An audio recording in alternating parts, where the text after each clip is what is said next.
미국의 경제연구소가 2018년에 흥미로운 연구 보고서 하나를 발표했습니다. 1998년부터 2015년까지 출산율과 경제 성장률을 서로 비교했습니다. 그 그래프를 서로 겹쳐놓고 비교했는데요. 흥미로운 패턴이 발견이 되었습니다. 출산율이 먼저 높아지면 뒤이어서 경제 성장률도 높아졌고, 출산율이 떨어지면 경제 성장률도 떨어지는 그런 패턴을 발견했습니다. 좀 마치 반대가 돼야 될 것 같은데요. 경제가 성장하면 분위기가 좋아지니까 출산율이 올라가야 될 것 같은데, 오히려 출산율이, 아기가 태어나는 율이 앞으로 경제가 어떻게 될지를 가르쳐주는 지표가 되었다는 것입니다. 간단히 정리하면 갓난아이의 울음소리가 커져야 어른들의 웃음소리, 하하 웃음소리가 커진다, 그렇게 정리할 수 있겠습니다. 그러니까 경기를 누가 예측하는 거죠? 아기들이 예측을 하는 건데, 누가 아기를 낳습니까? 젊은 부부들이 아기를 낳습니다. 그러니까 젊은 부부들은 어떻게 보면 이 시대의 선지자들입니다. 경제가 좋아질지 나빠질지를 아기 낳는 비유를 통해 우리에게 가르쳐주고 있기 때문입니다. 여러분, 미래가 알고 싶고 궁금하세요? 그러면 젊은 부부들을 좀 가까이 두고 사귀십시오. 아마 경제 형편이 좋아질 것 같을 때 아이를 낳고 싶어 하는 것은 모든 인간의 또 자연스러운 현상인 것 같습니다. 오늘 본문에 보면 선지자 이사야도 그 아내와 함께 둘째 아들을 출산을 합니다. 그런데 경기를 낙관할 수 있는 상황에서 난 것이 아니에요. 오히려 북방으로부터 전쟁 소식이 들려오고 있는 불안한 상황 가운데 아기를 낳은 것입니다. 이사야 부부는 약 기원전 8세기에 남쪽 유다, 그러니까 이스라엘의 남부 지역에서 활동했던 선지자들이었습니다. 그런데 약 기원전 735년쯤에 북방의 두 이웃 나라가 힘을 합쳐서 남유다를 공격하기 시작했습니다. 한 나라는 이제 아람이라는 시리아, 오늘날 시리아인데 한반도로 따지면 중국과 같습니다. 또 다른 한 나라는 북이스라엘인데 한반도 정세에서는 누구와 비슷할까요? 한 민족이지만 북쪽에 있는 나라 북한. 그러니까 어떻게 보면 중국과 북한이 힘을 합쳐서 남한을 공격한 그런 사건이 발생한 것입니다. 마치 6.25 한국 전쟁하고 비슷한 상황인데, 그런 상황이라면, 그렇게 불안한 시대에 정상적인 부부라면 신생아를 출산하기는 어려웠을 것입니다. 하지만 이사야 부부는 그런 상황에서 아들을 낳았다는 것인데요, 그것도 실수가 아니라 계획적으로 난 정황을 3절에서 이렇게 밝히고 있습니다. 내가 내 아내와 동침해서 그가 잉태하여 아들을 낳았다. 그러니까 이사야 혼자서 다른 전망을 내놓은 것입니다. 다들 불안해서 아기를 낳지 않는 시대에 이사야는 아기를 낳으면서 전쟁은 없을 거야, 평화의 시대가 올 거야 라고 마치 경제 상황을 낙관하는 듯이 아기를 낳았다는 것입니다. 누구의 말이 옳았을까요? 사실 그런데 이 출산은 놀랍게도 하나님의 명령에 순종한 출산이었습니다.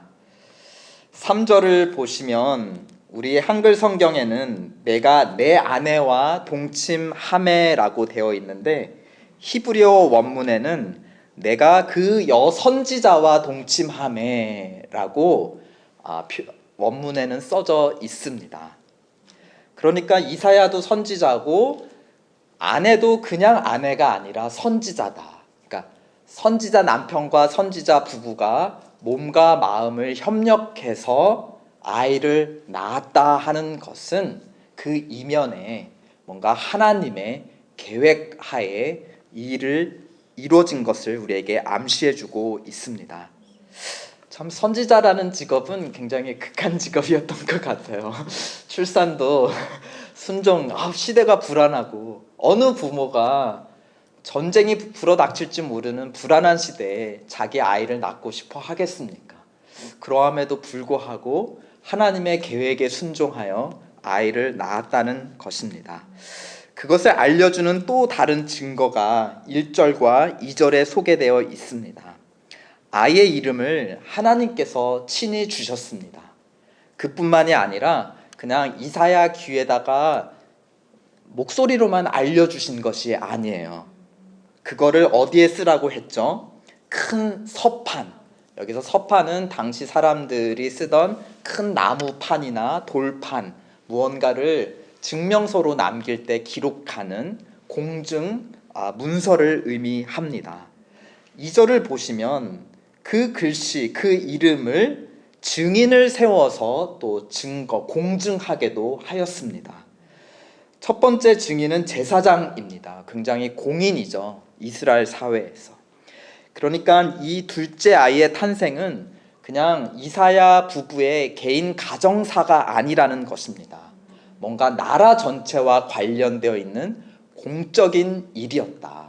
그 나라 전체, 전쟁 소식에 혼란에 빠진 백성들, 그 백성들에게 전하는 하나님의 대국민 메시지였다라는 것입니다. 당시의 유다 왕의 이름은 아하스였습니다. 북방의 두 나라가 동맹했다는 소식을 듣자 우리 잠시 한 장 앞으로 넘기셔서 7장 2절을 보십시오. 혹이 다윗 집에 고하여 가로되 아람이 에브라임 즉 북이스라엘과 동맹하였다 하므로 아하스 왕의 마음뿐만이 아니라 그 백성의 마음도 살림이 바람의 흔들림 같이 흔들렸더라 하였습니다. 그러니까 이 흔들리는 왕과 백성들의 마음을 붙들어 주려고 하나님은 확실한 구원의 약속, 그 약속을 알 수 있는 증표, 보증의 증표를 주셨다라는 것입니다. 7장 1절에 보면 이제 하나님께서 징조를 구하라 하십니다. 7장 11절이군요. 아하스에게 일러 가라사대 11절 너는 내 하나님 여호와께 징조를 구하되 깊은 데서든지 높은 데서든지 구하라. 걱정하지 마라. 내가 너희를 구원할 거다. 원하면 징조를 구해. 내가 확실한 징조, 보증수표를 줄게 라고 제안하셨습니다. 그런데 아하스 왕은 어떻게 했느냐? 하나님이 주시는 증표를 거절합니다. 말로는 저는 하나님을 시험하지 않겠어요. 저는 증표를 안 주셔도 저는 믿습니다. 괜찮습니다. 이렇게 언뜻 보기에는 굉장히 믿음이 좋은 것처럼 보였습니다. 하지만 사실 아하스 왕에게는 다른 믿는 구석이 있었어요. 그것은 무엇이냐면 더 북쪽에 있는 큰 나라 아시리아였습니다. 그는 아시리아 왕에게 이미 도움을 청했던 것입니다. 그러니까 보이지 않는 하나님의 약속보다는 눈에 보이는 확실한 사람의 도움을 그는 의지하였다는 것입니다. 그런데 아까 7장 2절에 보면 왕의 마음만 숲 나무처럼 흔들린 게 아니었죠. 누구도 흔들렸다 하였습니까? 백성의 마음도 흔들렸습니다. 자, 왕은 아시리아를 통해서 살 길을 찾았습니다. 그런데 백성들은 다른 데서 살 길을 찾습니다. 오늘 본문 6절을 보십시오. 이 백성이라고 하면서 왕이 아니라 백성들을 지칭하면서 천천히 흐르는 실로아 물을 버리고 르신과 르말리아의 아들을 기뻐한다 하였습니다. 이 실로아 물은 예루살렘에 흐르는 유일한 생수, 식수가 바로 실로아였습니다. 이것이 나중에 이것을 모으는 연못이 실로암이 된 것이었죠. 그런데 이 실로아 물의 특징은 무엇이냐? 천천히 흐른다. 이 큰 강물이 아니라 쫄쫄쫄쫄쫄 흘러서 성내 사람들이 먹고 살 목을 축일 만큼의 아주 가느다란 그런 냇가이다입니다. 그러니까 하나님의 돌보심과 구원이 마치 그냥 목 축일 정도로 천천히 언제 오냐, 천천히 보일 듯 말 듯 흐르는 구원인데 이것을 버렸다. 그러니까 하나님을 버렸다. 대신 무엇을 취했다는 것입니까? 르신과 르말야의 아들들. 이들은 성난 파도같이 지금 북방에서 몰려오는 아람과 북이스라엘의 왕들을 의미합니다. 그러니까 아하스 왕은 아시리아의 도움을 구할 때 백성들은 누구 편으로 돌아섰다는 겁니까? 그들을 침략하는 아람과 북이스라엘의 연합 군대에 이미 항복을 했다는 겁니다. 이미 대세는 이들이다. 우리가 뭐 왕들이야 지금까지 호의호식했지. 우리야 뭐 정권이 바뀌든 무슨 상관이냐. 우리에게 배불리 밥 먹여주는 사람이 우리 왕이다 하고 그들에게 돌아섰다는 것입니다. 그러니까 전쟁의 위기 앞에 왕은 왕대로 아시리아에게서 살 길을 찾고 백성은 백성대로 침략자 아람과 북이스라엘에게서 살 길을 찾았다. 각자 도생, 각자 살 길을 찾아 갈라졌다는 것입니다. 그런데 이들 사이에는 공통점이 있습니다. 무엇이죠? 하나님은 버렸다. 하나님은 우리의 도움이 못 된다라고 버리고 눈에 보이기에 강력한 세력에게 자기를 의탁했다는 것입니다. 그런 상황에서 하나님이 제시한 구원의 증표도 실로아의 물처럼 매우 미약하기 짝이 없었습니다. 다름 아닌 아기를 증표로 주신다 하였습니다. 7장 14절을 보면 그 유명한 약속이죠. 그러므로 주께서 친히 징조로 너희에게 주신다. 아니야. 내가 너희들의 유일한 구원자야. 여기 확실한 약속의 증표가 있어 하고 그 전쟁 난리통에 딱 보여주신 것이 무엇이냐. 막 천만, 십만의 막 대군이냐. 그렇지 않다. 아기다, 아기. 전쟁에 아무 쓸모가 없는 아기를 주신다.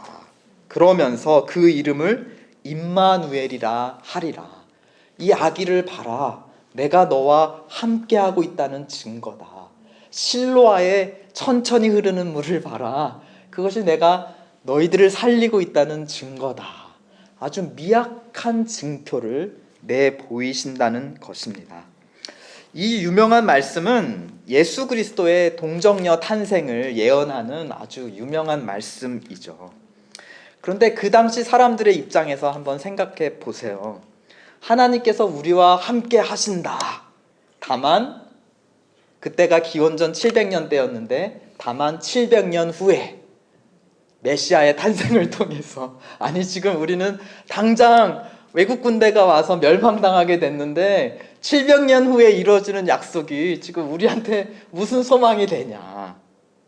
그렇죠? 이 임마누엘의 약속은 우리 죄와 사망의 권세 아래 사로잡힌 온 인류에게 주시는 하나님의 궁극적인 구원, 그것의 약속입니다. 예수님을 가리키는 정말 위대한 약속의 말씀입니다. 하지만 먼저는 지금 현재 위기에 빠져 있는 남유다의 아하스 왕과 그 백성들을 구원해 주시겠다고 하는 하나님의 약속의 증표였던 것입니다. 그러니까 하나님은 먼 미래의 하나님만은 아니세요. 현재의 하나님이심을 우리에게 가르쳐주고 있고 산자의 하나님이신 줄 믿습니다. 이 임마누엘의 약속은 우리 관점에서 보면 예수님의 재림 때나 이루어지는 먼 미래의 약속만은 아닐 것입니다. 지금 현재도 우리에게 함께 하시는 하나님인 줄을 믿으시기를 축원드립니다. 보면은 하나님은 일을 이루시기 전에 증표를 친히 주신다. 그런데 하나님의 증표는 마치 이 아기와 같다. 우리의 눈에는 무시하고 지나치기 쉬울 정도로 연약한, 뭔가 숨겨져 있는 작은 것이다. 우리가 깨어서 분별해야 합니다. 왜냐하면 연약한 아기 뒤에 서 계시는 하나님은 전능하신 하나님이시기 때문입니다.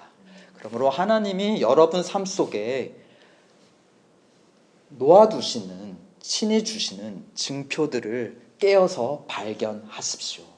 그 증표는 아기와 같이 너무 작아서 우리가 그냥 무시하고 지나치기 아마 쉬울 수도 있습니다. 믿음의 눈을 여셔서 하나님이 주신 증표를 잡으시고 그 증표 뒤에 역사하시는 전능하신 하나님, 그 하나님을 경험하시기를 축원드립니다. 이 임마누엘의 약속은 머지않아 마침내 성취되는데요. 참 흥미롭게도 선지자 이사야를 통해 성취된 것이었습니다. 7장의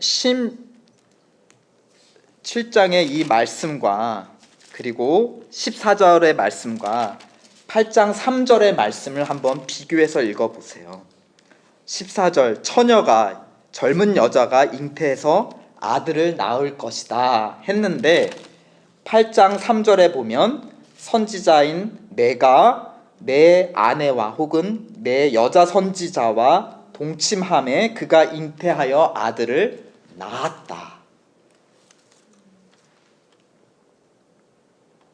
선지자 이사야가 이 약속을 전했는데 누구를 통해서 이 약속이 성취가 되었는가? 누구를 통해 아이가 태어났는가? 이사야를 통해 태어났다라는 것입니다. 아이의 또 다른 이름은 우리 1절에도 있듯이 마엘살랄 하스바스입니다. 이 이름의 뜻은 한국어로 신속히 탈취, 서둘러 노략입니다. 그래서 아이를 부를 때마다 선지자 부부가 신속히 탈취, 서둘러 노략아! 라고 부르면 주변 사람들이 다 이상해서 쳐다봤겠죠. 그래서 아니 무슨 이름이 이러냐, 어떻게 이런 이름을 가진 아이가 있냐, 무슨 뜻이냐 라고 물어보면 선지자 부부가 하나님께서 행하실 일을 증거했을 것입니다. 그러니까 이 아이의 이상한 이름을 통해 하나님이 행하실 일을 이사야는 증거했을 것입니다. 하지만 아이 입장에서 보면 굉장히 스트레스를 받았을 것 같아요. 그래서 학교 가서도 이름이 이상하다고 놀림받고 사람들이 자꾸 너 이름 뭐 왜 그러냐라고 물어보고 스트레스를 받지 않았을까 싶습니다. 임마누엘은 하나님이 우리와 함께 하신다는 약속. 마엘살랄 하스바스는 하나님이 우리를 위해 신속히 일하시겠다는 약속인 것이었습니다. 4절을 보십시오. 그 의미, 이는 이 아이가 내 아빠 내 엄마라 말할 줄 알기 전에, 그러니까 갓난 아기가 커서 한 몇 살 때쯤 엄마 아빠 옹알이를 할 수 있을까요? 한 2살? 3살? 네, 그 정도 되겠죠. 너무 오래돼서 기억이 없으신가요? 네, 그러니까 2년 3년 안에 속히 무슨 일이 일어날 거냐. 다메섹의 재물, 다메섹은 아람의 수도를 의미합니다. 그러니까 아람의 재물과, 사마리아는 북이스라엘의 수도, 북이스라엘을 가리킵니다. 아람과 북이스라엘의 재산이 누구한테로 옮겨질 거냐, 누가 이들의 재산을 노략해 갈 것이냐, 하나님이 누구를 통해서 이들의 힘의 원천을 뺏어 갈 것이냐, 하나님이 아시리아를 사용하셔서 노략해 가실 것이다. 실제로 이 이사야 선지자의 둘째 아들이 한 2살쯤 되었을 때, 태어난 지 2년 후에 아수르 왕이 내려와서 아람과 북이스라엘 연합군을 물리칩니다.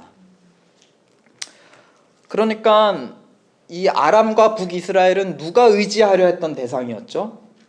백성들이 의지하려던 대상이었습니다. 하나님은 백성들이 자기를 버리고 대신 의지하려고 했던 세력을 아시리아를 통해서 끊어내신 것입니다. 하나님은 우리와 함께 하시기를 원할 뿐만 아니라 우리가 당신과만 함께 하시기를 원합니다. 무슨 말이냐? 내 사전에 삼각관계는 허용되지 않는다. 너와 나 사이만 부부 관계이지 다른 삼각 제3자가 끼어들길 원하지 않는다. 우리 하나님은 질투의 하나님, 삼각관계를 허용하지 않으셨던 것입니다. 그러면 이제 하나님의 질투는 누구를 향하게 될까요? 맞습니다. 아까 아하스 왕은 누구를 의지했죠? 아시리아를 의지했습니다. 이제 하나님은 아시리아를 끊어낼 차례가 되었던 것입니다. 아하스 왕을 이어서 그 아들 히스기야가 왕이 되었습니다. 아시리아는 이제 아람과 북이스라엘을 물리친 다음에 평화롭게 자기 나라로 돌아가지 않았습니다. 돌아갈 이유가 없었죠. 남유다, 이게 웬 떡이냐, 여기까지 내려왔는데 그 한 발자국 더 못 내려가겠냐 하고 이제 동맹 관계를 파괴하고 남유다를 침략합니다. 그리고 마침내 예루살렘까지 이르러서 포위를 하게 되었죠. 이게 다 열왕기하 19장에 보면 나와 있는 사건입니다. 그러자 이사야는 왕인 히스기야와 함께 손을 하늘로 들고 협력해서 기도합니다. 열왕기하 19장에 보면 그 다음날 새벽에 무슨 일이 있었는가? 아시리아 군대의 시체가 성 밖에 널려 있는 것을 목격하고 온 군대가 철수한 것을 왕은 목격하게 됩니다. 하나님께서 아시리아를 불러서 북이스라엘과 아람을 없애주시고 그 다음에 친히 아시리아를 물리쳐 주신 것입니다. 그러니까 백성이 의지하던 세력도 끊어내신 것이고 아하스 왕이 의지했던 아시리아도 끊어낸 것입니다. 오늘 본문 9절, 10절을 보십시오. 하나님께서 이사야 선지자를 통해 열방에 경고하고 계십니다. 너희가 아무리 허리에 띠를 띠고 무장을 하고 군대를 일으켜서 내 백성을 차지하려고 해봐라. 그러나 너희는 필경 어떻게 될 것이다? 거듭거듭 선언하시죠. 필경 패망하리라. 필경 이루지 못하리라. 단 한 가지 이유 때문입니다. 그 이유는 10절 맨 마지막에 나와 있는데요. 우리 10절 다 함께 읽어보시겠습니다. 시작. 너희는 함께 도모하라. 필경 이루지 못하리라. 말을 내어라. 시행되지 못하리라. 이는 하나님이 우리와 함께 하심이니라. 이는 하나님이 우리와 함께 하시기 때문이다. 하나님의 백성들이 강해서 다른 나라들이 정복하지 못하는 게 아니다. 단 한 가지 이유, 전능하신 하나님이 그들과 함께 하시기 때문이다. 정리해 볼까요? 큰 위기 앞에 유다 왕부터 백성까지 각자 도생하려 하였습니다. 눈에 보기에 좋은 대로 큰 증거를 찾아 자기가 의지할 주인을, 새로운 주인을 찾아갔습니다. 그러나 하나님은 질투의 하나님, 자기의 언약 백성, 자기의 신부를 향한 열심을 보여주십니다. 자기 백성의 주인이 되려고 하는 모든 세력들을 친히 끊어내셨던 것입니다. 그 열심의 증표를 주셨는데 한 아이를 주셨습니다. 그 아이의 별명은 임마누엘, 하나님이 우리와 함께 하신다. 또 다른 별명은 마엘살랄 하스바스. 이게 임마누엘만큼 좀 유명해져야 될 것 같은데요. 우리 임마누엘의 하나님을 우리가 기억하고 있듯이 마엘살랄 하스바스의 하나님이라고 좀 기억할 필요가 있습니다. 하나님이 속히 뺏으신다. 그들을 속히 치신다. 누구든지 자기의 백성을 사로잡으려고 하는 자가 있으면 하나님께서 속히 물리쳐 주신다. 그런데 흥미로운 것은 이 약속을 전한 사람이 이사야입니다. 메신저죠. 그런데 이 약속이 누구를 통해서 성취가 되었습니까? 자기 아들을 통해서, 자기 몸을 통해 성취가 되었습니다. 그러니까 이사야 선지자는 하나님의 약속을 증거하는 메신저이면서도 그의 삶 자체가 메시지가 되었던 것입니다. 혼자 성취했나요? 아이를 혼자 낳나요? 그렇지 않습니다. 아내와 함께 성취했습니다. 여보, 이렇게 전쟁의 불길이 불어닥치는 이런 위험 상황에 어떻게 아기를 낳자는 거예요? 라고 아내가 거부할 수도 있죠. 그런데 그 아내는 또 누구였다고 오늘 3절이 얘기했습니까? 선지자였다. 여자도 선지자였다. 이 둘이 함께 성취를 했다는 겁니다. 자기의 몸으로 자기의 아들을 하나님의 열심을 나타내는 증표로 아들을 바쳤다라는 것입니다. 아들의 이름이 신속히 탈취 서둘러 노략. 평생 놀림감 당했을 것입니다. 하지만 평생 하나님이 행하실 일을 증거하는 살아있는 증표가 되었다라는 것입니다. 그러니까 이사야와 아내와 그 아들, 온 가족이 하나님이 행하실 일을 세상에 나타내는 증표가 되었다. 그것을 이사야 자신이 이렇게 고백을 합니다. 8장 18절을 보십시오. 우리 한번 다 함께 읽어보실까요? 이사야 8장 18절. 보라, 나와 및 여호와께서 내게 주신 자녀들이 이스라엘 중에 징조와 예표가 되었나니 이는 시온산에 계신 만군의 여호와께로 말미암은 것이니라. 보라, 나와 및 여호와께서 내게 주신 자녀들이 이스라엘 중에 징조와 예표가 되었다. 하나님이 우리와 함께 하신다. 하나님이 속히 구원하신다. 그 약속의 증표가 되었다는 것입니다. 우리 자신이 이러한 증표가 되고 있나요? 우리 자신만이 아니라 내 아내와 내 자식들까지 우리를 보라, 하나님이 함께 계신다. 하나님은 그의 백성들을 위해 신속하게 일하신다. 하나님은 그 어떤 원수에게도 자기가 친히 백성 삼은 자를 뺏기지 않으신다. 우리를 봐라. 보이지 않는 하나님을 우리가 보이는 삶으로 증거하고 있지 않느냐. 우리가 증표이다. 살아계신 하나님을 우리가 증표이다. 이러한 증표로 이사야와 아내와 그 아들들은 살았고 쓰임을 받았다는 것입니다. 그냥 내가 전하는 메시지 따로, 나의 삶 따로, 이사야는 그런 삶이 아니었다는 거예요. 자기가 전하는 메시지를 성취하기 위해 그 불안한 상황 속에서도 아내와 함께 하나님께 순종하여 아들을 낳았고 길렀다라는 것입니다. 우리 자신, 우리 가정, 우리 교회는 세상에 주신 하나님의 선물입니다. 우리는 세상에 보내는 하나님의 증표인 줄로 믿으시길 축원드립니다. 아멘.